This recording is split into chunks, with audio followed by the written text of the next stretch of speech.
Dear Edala, I am a young man in my late 20s and I'm currently struggling with a family property issue. Less than a year ago, my father passed away without leaving a will. My elder brother, who is the firstborn, alongside his wife, has been making moves to sell the property without consulting me and my younger sister.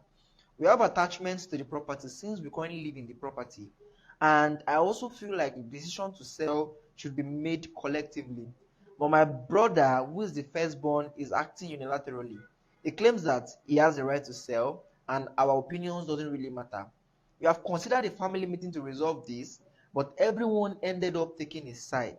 I feel really powerless right now, and I'm wondering if there's a way to stop the sale of the property and gain more control over it. Hmm. Dear young man, your situation is a common one in the Nigerian space because a lot of people die interstate, and that's dying without leaving a will. And all of the next of kin or beneficiaries of these people or persons scramble over their property. But you might want to ask, what does the law say? So, dear young man, here's what you can do to prevent the sale of the property and gain more control. Since your father did not leave a will and you didn't mention anything about your mother, so I assume she's not in the picture. The three of you actually need to go to the court and apply for a letter of administration. This is an official document that will be granted to you guys to officially run the property. That is the estate or property of your father. Without this legal document, your brother, you, your sister doesn't even have the legal right to transfer that property to anybody or transact over that property. And if your brother tries to be smart about it and obtain a letter of administration without involving you or your sister, then you can go to the land registry and file a caveat.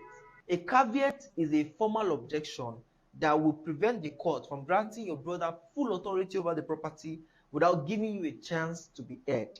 If the letter of administration has not been granted yet, involving a lawyer at this stage would add more weight to your objection and serve as a formal warning to any buyer who might not be aware of the legalities in play. Once the letter of administration is granted, you can now request for the property to be shared according to the law. In Lagos State, for instance, this means that the property will be shared equally amongst all heirs. And if you want to keep all the property, you can explore options like buying out your brother's share of the property or coming into a family agreement on how you guys want to manage the property into the future.